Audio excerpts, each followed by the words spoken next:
Hello, everyone. Welcome to No Glitches Loud 2026. I'm selcouthmind, or Cell for short, and it is my pleasure to be here bringing you a wonderful runner who I'm sure many of you know, Zello. How's it going? People know me? I didn't know that. I'm doing pretty good. How are you, Sel? I'm doing great. Uh, you know, I'm sure you know you do all sorts of runs, and the one that's coming up in just a moment from now is going to be Doom 64 2020 Watch Me Die Speed. Do you want to explain what's happening there? There's a lot of things happening in that. Yeah, that's quite a mouthful. So Doom 64, it's a great game by Midway back in the day. It wasn't made by id Software like the other PC games were. This one was actually made by Midway with id Software supervision back in the 90s. The 2020 version was a remaster developed by Night Dive Studios and released with the permission of id Software. So we have a really, really good remaster, modern version of the game. We will be playing the Watch Me Die speed category. Watch Me Die is the hardest difficulty in the game. It's equivalent to Ultraviolence in PC Doom. There's no nightmare, unfortunately, because the game is already enough of a nightmare. And speed is basically any percent. We have speed and max as our any percent, 100% equivalents. Fascinating. That's a lot of information.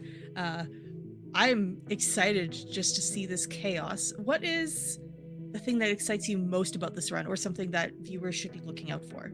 Um, as far as in comparison to other Doom games, the movement, like the game technically runs a little bit slower compared to PC Doom, but you don't really feel it because the action is so chaotic. The level design is very crammed because it fits within like the N64's constraints. So they made very crammed but interesting labyrinth levels. So the pace goes by really quick because even if you're visiting something over and over, there's going to be a horde of monsters pretty much everywhere. Like these two boys right here. We Oh, love these I boys. love those. Oh, So I they just want look to so say, cool. graphically, the game was also redesigned from the ground up, and this Cacodemon and this Pain Elemental are two of the many monsters you will see.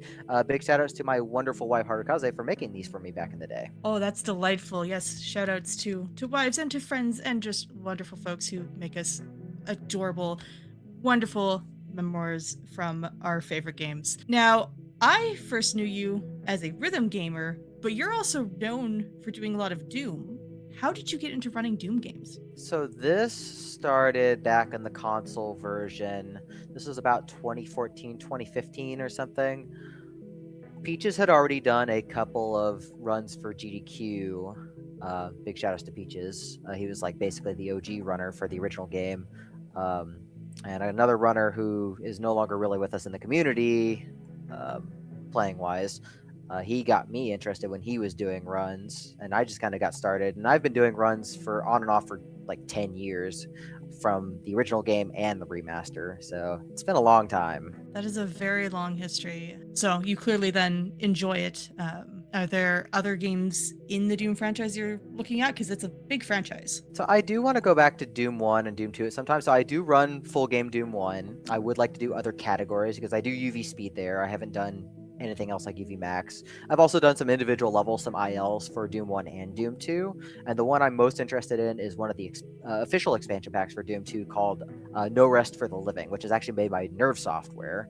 It's like kind of like a small extra 9 level Doom 2 episode, which has some really cool level design. That sounds very fascinating. Sounds like fun projects for sure. Yeah, I'm just thinking 10 years is a very long time with the franchise. Do you see yourself continuing to keep running Doom games going forward?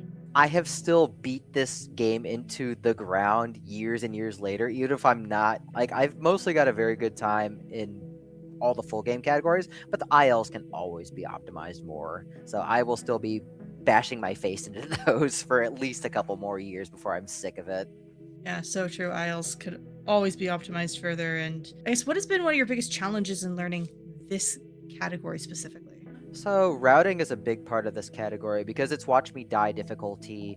This is the maximum amount of monsters placed onto each map. The damage is set to the max. There's just a lot of dangers, and you have to mitigate. You have to like kind of compromise between going full speed all the time and playing safe in places because enemies and everything in that game is very random. Enemy damage is random. Enemy movement is random. Your own damage is random. So the game is a constant improv show while trying to stick as close to a general plan.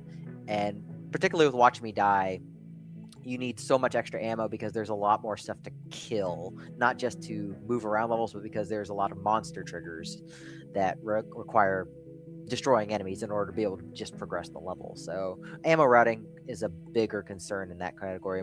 Probably the biggest concern out of any full game run aside from maybe Max for the original game.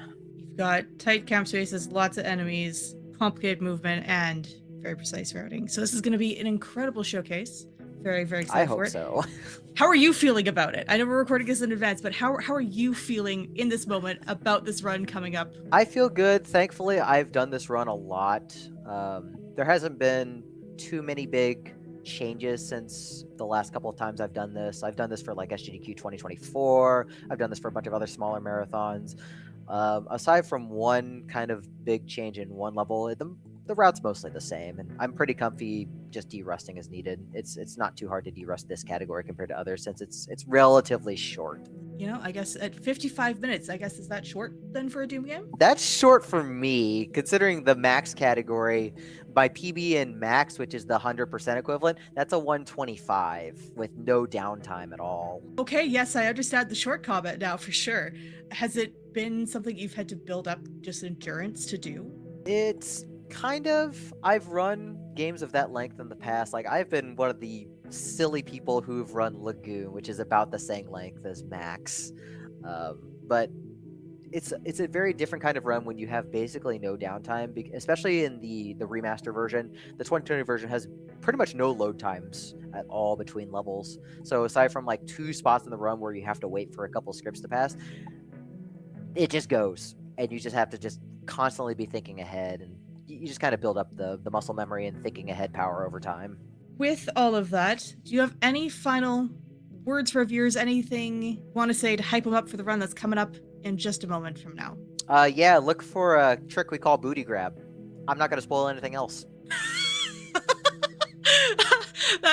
That is perfect. All right, well, folks, you're gonna want to stick around. This run is coming up right after this interview, so you do not need to wait long to see ZELLLOO and Doom 64 2020. I'm excited for it. ZELLLOO's always a great time to watch. This run's gonna be super impressive. So stay tuned. That run's coming up in just a moment.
Hello, everyone, and welcome back to day 4 of No Glitches Are Allowed 2026.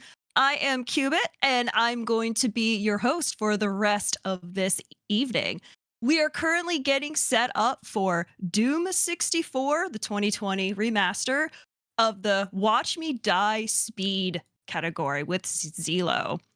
And in the meantime, we did get a little donation during that interview from K. Allen Mode for $55 that says, I see an armadillo, I pet it. Also, $20 towards Muscular Woman for Sunset Overdrive for reasons. So thank you so much for that, Kay. And with that said, the target for the pet armadillo incentive has been met for the next run, Rebel Transmute. So what this means is you get to see a pet armadillo for the next run as a companion for the rest of the run. So get ready for that. I love armadillos. They're adorably weird little animals. It's going to be a really fun time.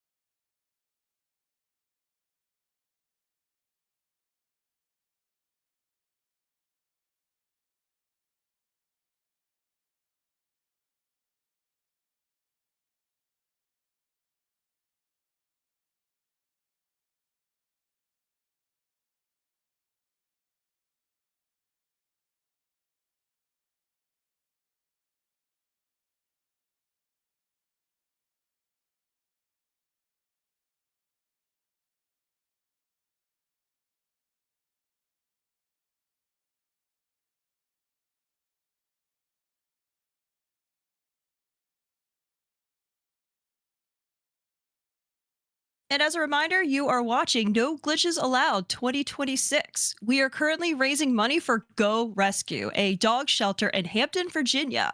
Go Rescue works to provide a haven for homeless dogs, giving them the time, care, and love they need to find not just any home, but the right home.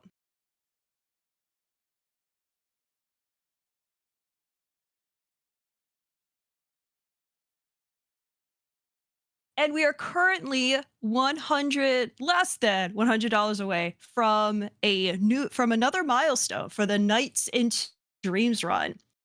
And this unlocks Christmas nights. So if this is met, Akio will boot up this game, which is essentially a demo disc of Nights, but it's Christmas themed.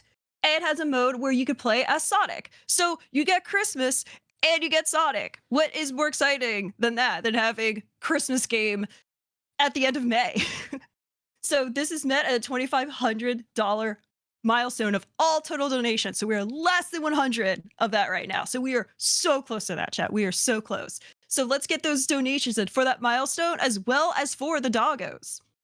And this, you have until the end of Nights and Dreams to meet that goal.